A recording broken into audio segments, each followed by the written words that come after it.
তাদের মধ্যে অন্যতম হচ্ছে খুনি 10 আসনের এমপি ফেরদৌস আহমেদ। 2 নম্বর অভিযুক্ত মেহের আফরোজ শাওন, অভিনেত্রী ও নির্মাতা, সংরক্ষিত আসনের মনোনয়ন প্রত্যাশী। 3 নম্বর রিয়াজ আহমেদ, চিত্রনায়ক। 4 নম্বর অরুণা বিশ্বাস। 5 নম্বর আনিস আলমগীর। 6 নম্বর সোমা ইসলাম, মারিয়া স্কিপ্টা, হিরো আলম, পিয়া জান্নাতুল থেকে শুরু করে আমরা খেয়াল করছি জুলাই গণ অভ্যুত্থান পরবর্তী সময়ে 2026 সালের 1 জুলাই আমরা সামাজিক যোগাযোগ মাধ্যমে দেখেছি শান্তা ফারজানা এবং মোমেন মেহেদি সহ বেশ কিছু এই কালচারাল ফ্যাসিস্ট জুলাই গণ অভ্যুত্থানকে কটাক্ষ করছে।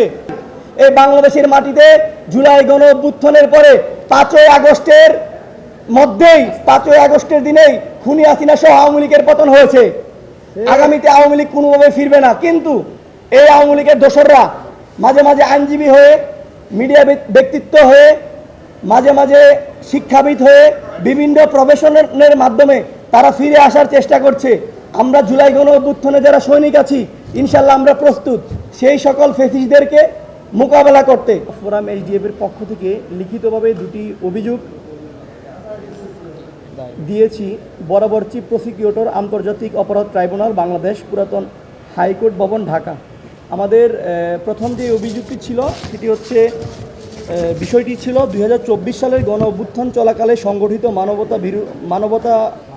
মানবাধিকার লঙ্ঘন ও আন্তর্জাতিক অপরাধের ঘটনা, সাবেক খুনি রাষ্ট্রপতি মোহাম্মদ শাহাবুদ্দিন চুপ্পুর ভূমিকা তদন্তের আবেদন।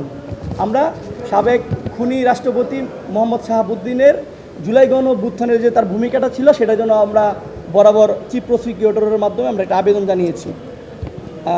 সেই আবেদনের আমাদের আবেদনটা ছিল এই যে বিনীত নিম্নে এই যে 2024 সালে গণ অভ্যুত্থান চলাকালে ছাত্র জনতার বিরুদ্ধে প্রাণঘাতী বল প্রয়োগ, হতাহত, খুন, গুম, নির্যাতন এবং অন্যান্য গুরুতর মানবিকতা লঙ্ঘনে বহু অভিযোগ জনসম্মুখে এসেছে। আমি আলনুর মোহাম্মদ আয়াস, রাষ্ট্র সংলাপ ফোরাম এইচডিএফ এর পক্ষ থেকে জানাচ্ছি বর্তমান যে অভিযোগ সেটি যেন গ্রহণ করে। আমাদের অভিযোগ হলো জুলাই গণ অভ্যুত্থানে সারা বাংলাদেশে ছাত্র জনতা এবং সাধারণ মানুষের উপর যে অন্যায় নিপীড়ন নির্যাতন চালিয়েছে, তখন দায়িত্ব ছিলেন সাবেক রাষ্ট্রপতি শাহাবুদ্দিন চুপ্পু।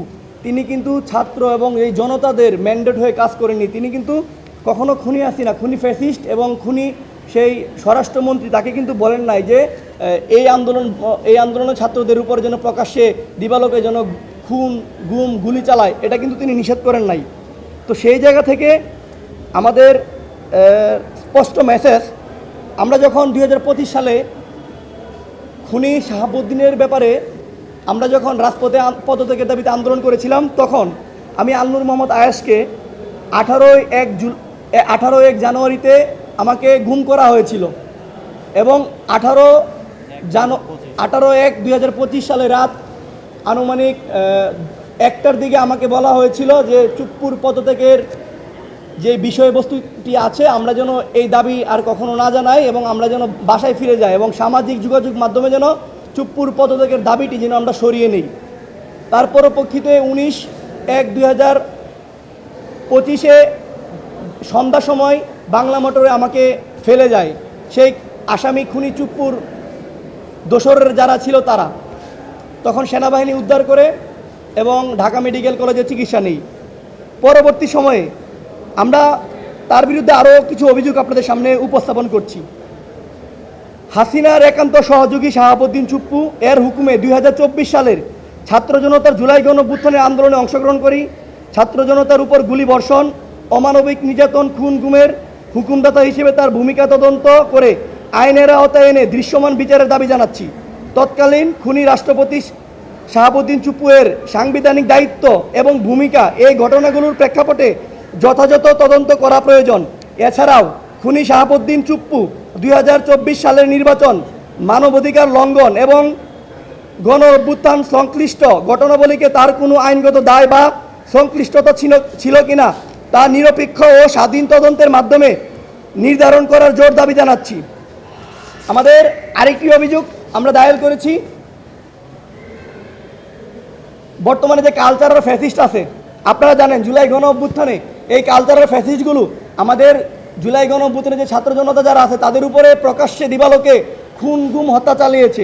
তাদের মধ্যে অন্যতম হচ্ছে খুনি 10 আসনের এমপি ফেরদৌস আহমেদ, 2 নম্বর অভিযুক্ত মেহের আফরোজ শাওন, অভিনেত্রী ও নির্মাতা, সংরক্ষিত আসনের মনোনয়ন প্রত্যাশী, 3 নম্বর রিয়াজ আহমেদ, চিত্রনায়ক, 4 নম্বর অরুণা বিশ্বাস, 5 নম্বর